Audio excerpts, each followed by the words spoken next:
Hi friends, host Eric here, host of Talking with Fast People. I put a comment response, but it's not adequate. I gotta make a video response too because it seems to be very revelatory about a number of things. Feel the Dragonflies, or FOD as I call her. I'm not trying to explain your stubbornness, I'm relaying my perception of you. Are you a good thinker?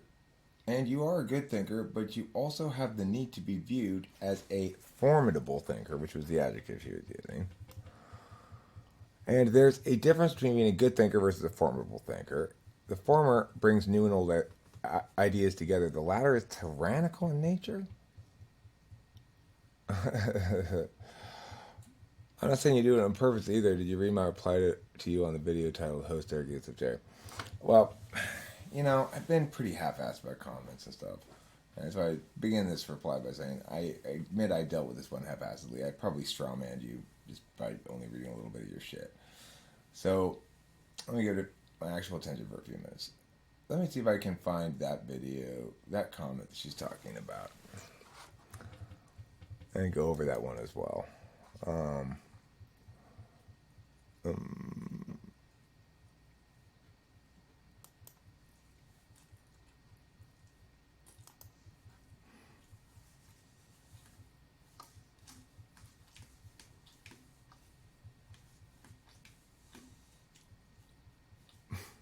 I'm not worried about the truth of my my ENTP-ness. That's not in any doubt for any sane human being. Um, who knows anything about cognitive functions? So, I guess what started this discussion is this is on the ESFJ video, though. Rachel's oozing FI buckets. You're not able to see it because you're FI polar. Want to see how TI and FI clash looks like? Rewatch live stream titled "Are Rachel and Eric Breaking Up?" Now, our reply to this was, well, you're right about what you're seeing there, but you're wrong about what it means. Namely, our communication does break down when Rachel deliberates via FI, which she does infrequently and occasionally, rather than TI. The reason we know that is because she's not an FI front stack user, that such instances comprise a very small percentage of the instances that call for deliberation, and that additionally, deliberative instances themselves comprise a distinct minority of epistemological instances.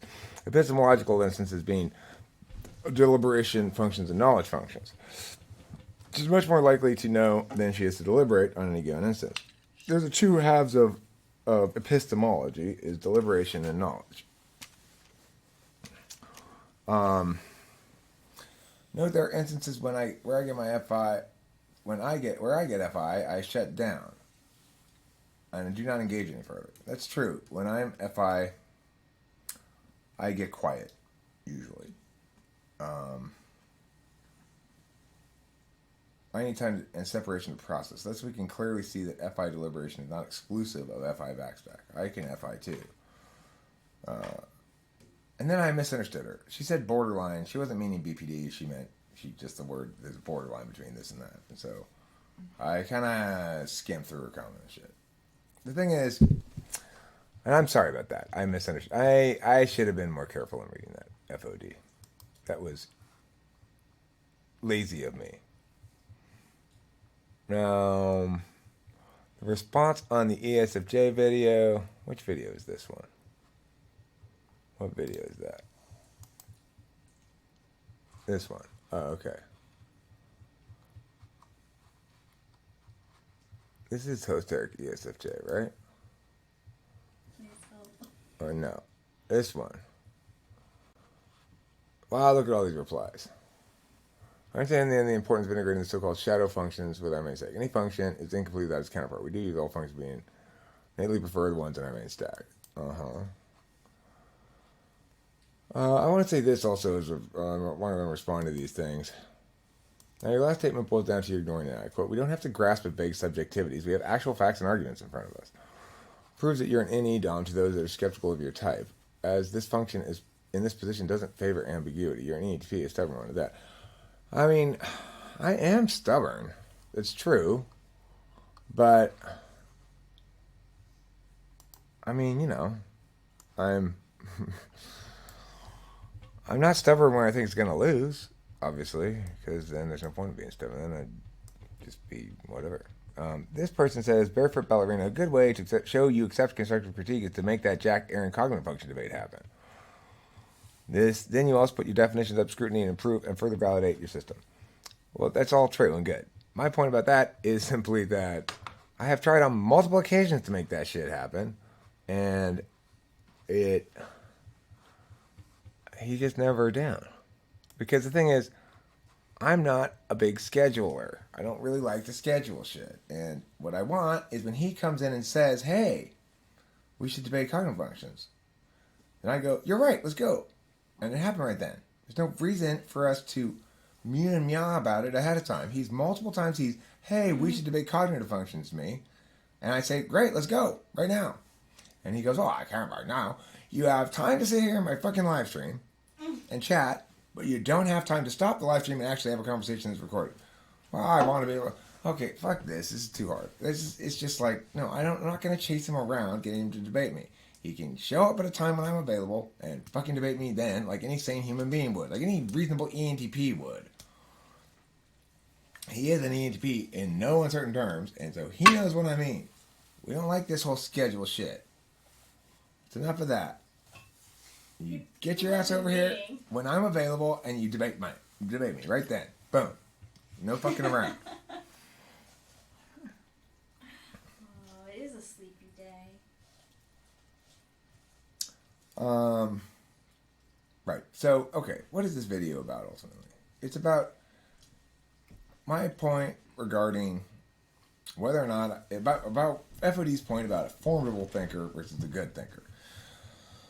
She says that I am a good thinker and I have a desire to be seen as a formidable thinker. And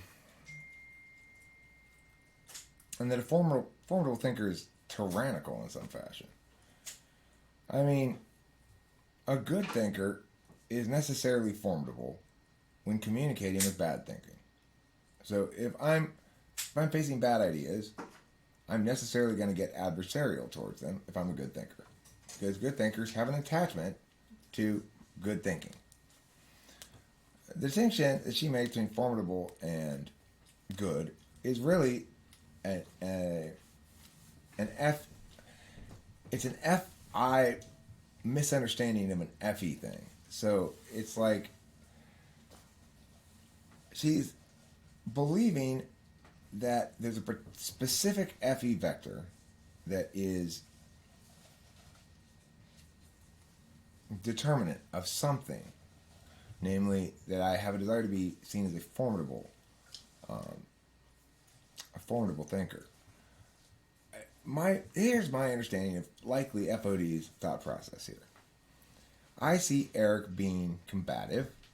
I know he's not naturally mean. He doesn't like to hurt people's feelings. I don't think that badly of him. So he must have a desperate desire to be seen as a formidable thinker. This is my guess about her thinking. Otherwise, why would he act like that? I mean, it's a very FI understanding of things. It assumes FI is the core value. I fundamentally see people's feelings as irrelevant when they're vocalizing positions that are wrong. Why? Well, they function as disinformation or muddiers. We have a clear case as to what the best course of argumentation regarding cognitive functions is. It's the case I've made. And when people come and roll in with bullshit nonsense and I try to school them, it's because that's what one does with muddiers and disinformation. Do I have a strong desire to see my cognitive function understanding predominate meaningful talk about cognitive functions? Yes. Whether or not I'm, fighty, adversarial, whether I'm contemptuous in my tone or conciliatory in my tone, those things change according to my mood, according to what the other person's saying, according to the weather, according to whether I've eaten recently, according to how much sleep I've gotten, according to all kinds of shit. I mean, do I want to be seen as a formidable thinker? Sometimes, probably. Sometimes I want the other person to think, wow, I don't want to fuck with Eric. if that's what you mean by formidable thinker. But most of the time, at least not consciously, it's not something I want.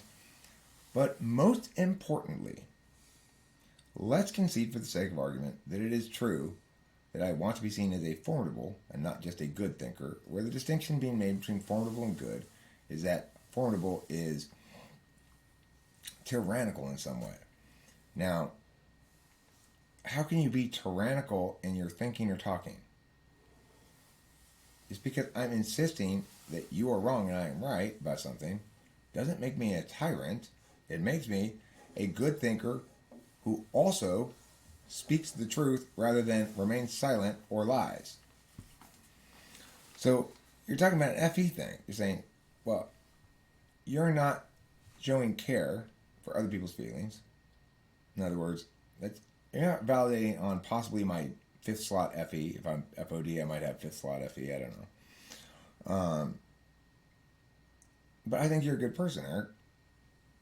So it must be your FI that you're blind to that's causing you to do that. But, I mean, to the extent that it's my FI that I'm blind to that's causing me to do that, then it's also causing me to be when I'm nice and causing me to, and everything. And it's like, well, then it's reduced to meaninglessness. Because you're talking about mush. The reason I am where I am in my tone has nothing to do with what I'm saying. And it had nothing to do, the tone itself had nothing to do with what I'm saying. Now, I'm aware of the fact that when I have a better tone, a more conciliatory tone, and a more inclusive and cooperative tone, one that wants others to engage in the ideation process more with me as partners and less as audience members who don't contribute to the ideation, then I'm much better off. And I like that. But I'm also, I'm also sort of growing slowly, I guess, in some ways. You can't grow everywhere all at once.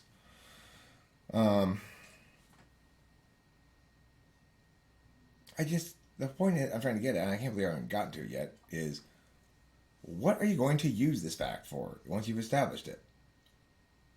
Establishing that I have a need to be seen as a formidable thinker. You say you're just relaying your perceptions of me.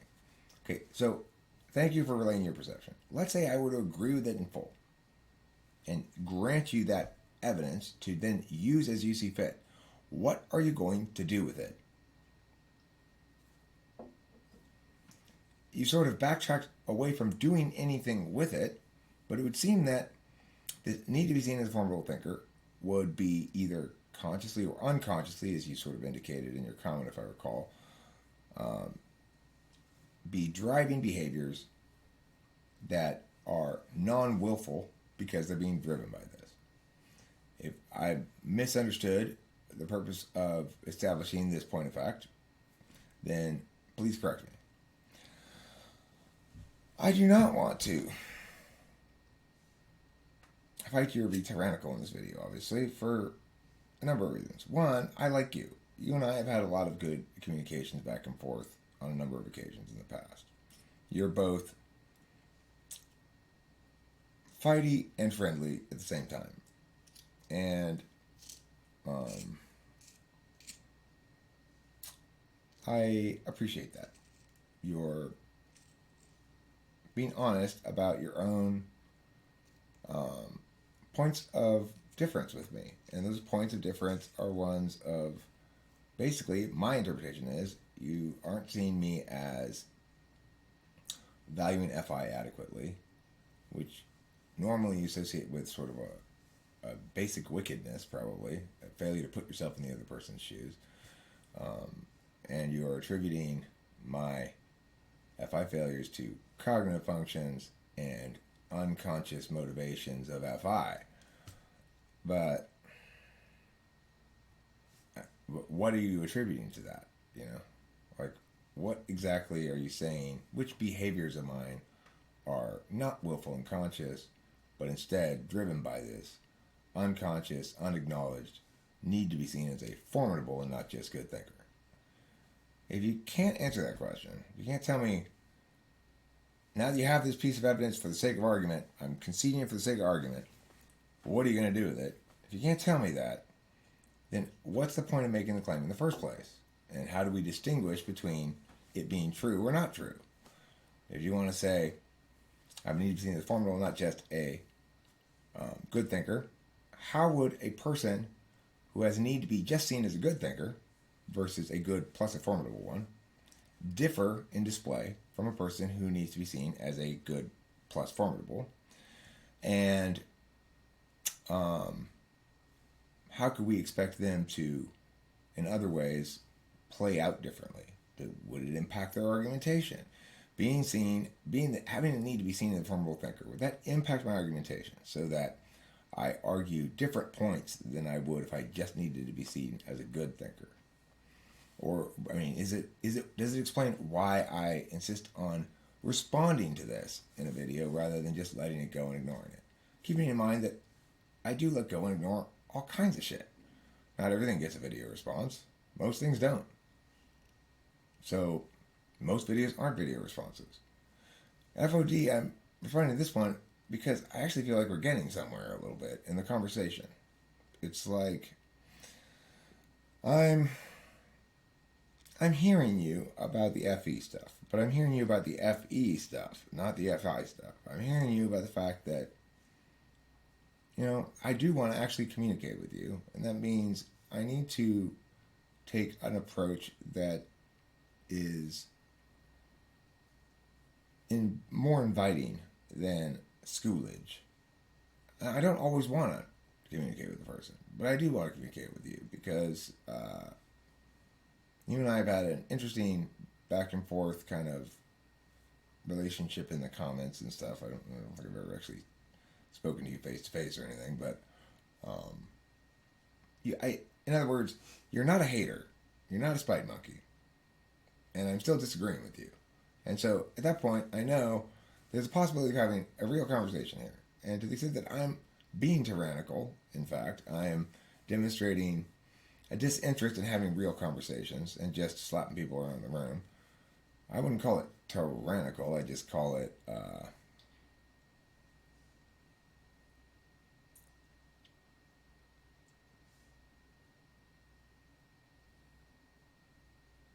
rough and tumble.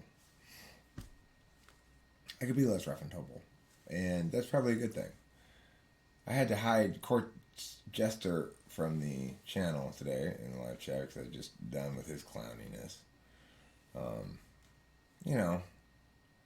He probably wouldn't have ever gotten to be such a clown if I hadn't schooled the fuck out of him so bad. So maybe there's good reasons to not school people so badly.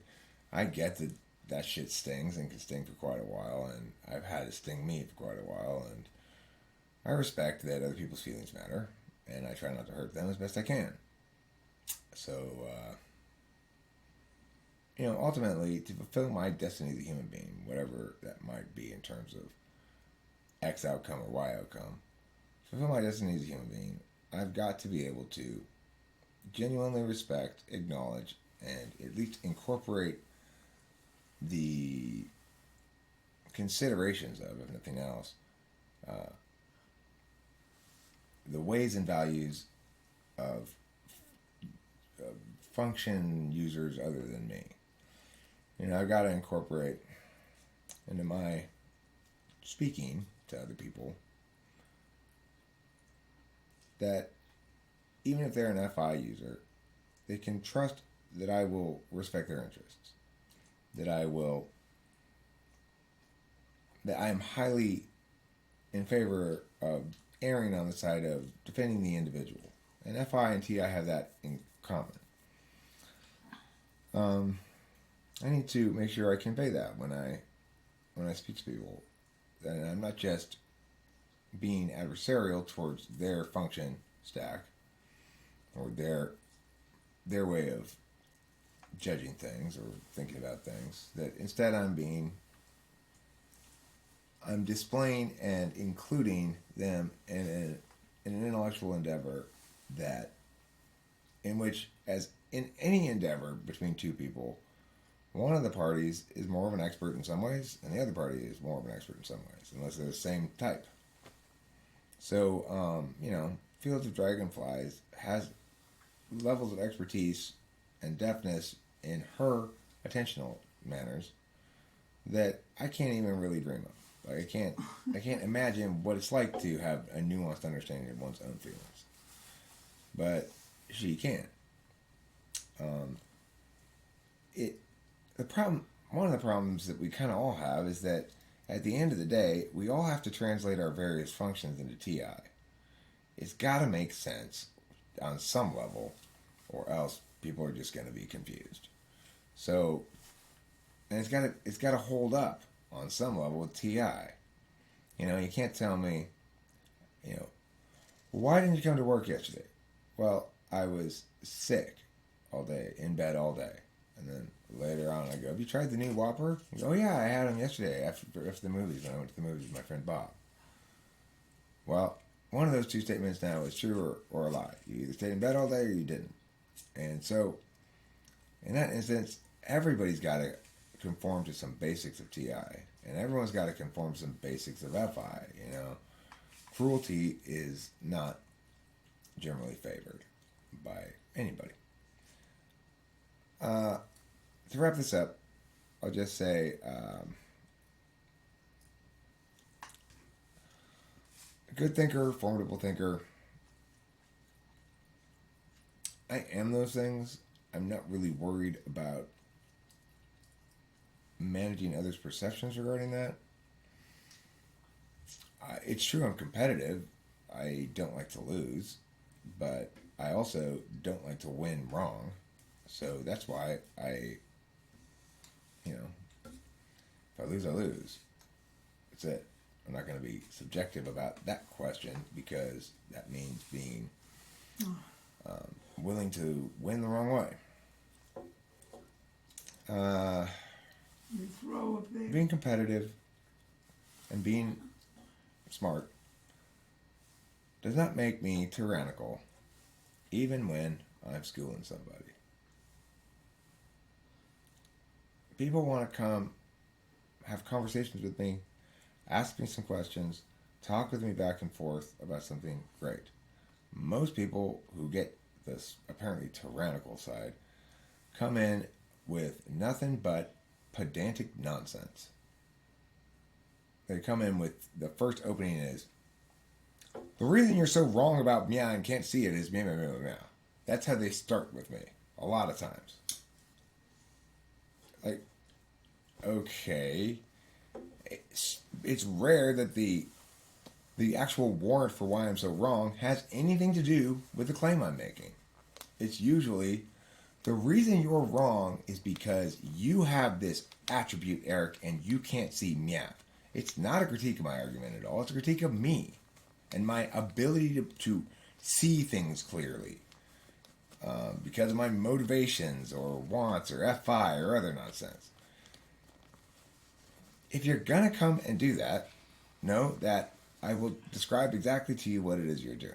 You are saying, Eric, I am critiquing you and your ability to be right about something as in an attempt to show that you must be wrong about something, even though I can't come up with any reasons why you were actually wrong about something. That's the only thing people do when they are doing that. When they come in and go, Eric, listen, the reason you can't tell that meow is meow is because there's a deficiency in you that precludes you from knowing this or seeing this, whether it's FI polar or whatever. That's not an argument against or for anything.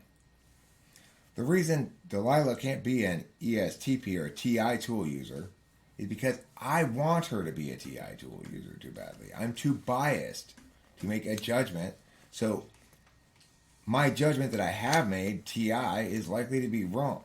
That's not a response to any arguments I've made about why she's a TI user. She's a TI user for lots of reasons. It's so obvious to anybody who spends any time with her. She's quite logical, and she kicks all kinds of ass in logic class, and she can pass the TI test with flying colors. People will still say something like this. Well, it's because she grew up with you, Eric, and she practiced and she learned this. And she's doing this to make you happy. That's the power of TE. If you hadn't been a debate coach, she'd look more like a normal ESFP. Well, that's special pleading. ESFPs cannot learn to do TI the way that ENTPs and ESTPs can. In fact, ESTPs and ENTPs can't not learn to do TI that way. Why? Because it's a habitual attentional manner. It's not a tool you pull out and use. So, when people try to tell me that Delilah is an ESFP because I'm so biased I can't see it, that's not a reason for her to be an ESTP. That's a reason to doubt my typing. And even then, it's a very poor reason when applied to me. She must be an ESFP because the TI tests must be wrong because of these special pleading factors. That's not a reason for her to be an ESFP. That's a reason why we should ignore the actual data which suggests she's a TI user. And even then, it's a bad reason for that. So the people who are trying to argue she's an ESFP, they weren't ever even addressing her and why they thought she was an ESFP. They were just saying, here's why you can't be right about this, Eric. Which is crazy, because even if in general, a little, I can't even, it's just crazy. It's insane. It's like, have a position about something based on objective evidence. Objective evidence is evidence everybody can look at together. Well, let's test Delilah. Let's test her on some TI things. That's objective data. How I feel and how it's influencing my ability to be objective is not objective data. It sort of is like if you were actually capable of full objectivity, you'd be able to objectively determine that I actually am objective. If you were as good at it as I am. But the things people say, the way people try to make critiques of things is crazy. I don't know what to make of it. It's like, that doesn't explain anything. That doesn't justify anything. That doesn't, they can't whatever. understand it because they're out there doing nothing. They can't understand it because they're out there doing nothing? I don't think that's why they can't understand it, though, Mom. Well, that's also the reason that I go. That's the reason why you go where? That's the reason why you go. I'm going to smoke some of this liquid butter now as my last act as I end this video, this very slow to end video. Everybody want to put a bunch of, but Eric, I can tell you remember. Stop arguing against me by arguing about me. It's like, I have nothing to do with it. Argue the words, the points, the claims, the warrants, the impacts. Not me. That's irrelevant.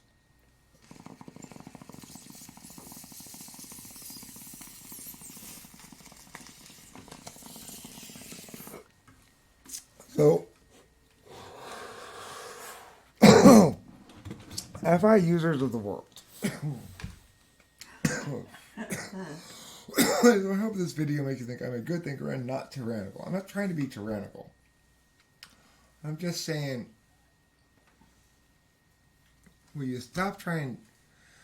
will you horses stop trying to teach us fish how to swim? It's, we respect I guess it should be the other way. Right? Will you fish stop trying to teach us horses how to run? We're the land animals. You're the ones swimming in moisture. So what I'm saying here is we respect the fact that RTI doesn't apply to your moisture. That, it develops TI users too. I get it. There's a lot of things in life where personal interest, interest in calculus, knowing what authentically matters to you, is the best way to go about making decisions, for sure. And that a lot of things people don't need to justify with any sort of logic. You can justify it just fine with because I feel like it. And my TI supports that right completely. And I embrace that whole thing. I try to be a friend to FI. But FI people, you are the fishes and sharks and whales and stuff of the oceans. And while we horses and armadillos and squirrels and stuff on the land, the TI folk, we do not go venture out into the ocean to try to teach you how to swim. You fuckers seem to have a substantial amount of interest in climbing out onto the land and trying to teach us horses how to run. When you're talking about ideas like these kind of ideas that claim legitimacy by being TI consistent, in other words, that all the ideas in them can be reduced and modeled by operationalizing terms, it can be rendered binary more or less.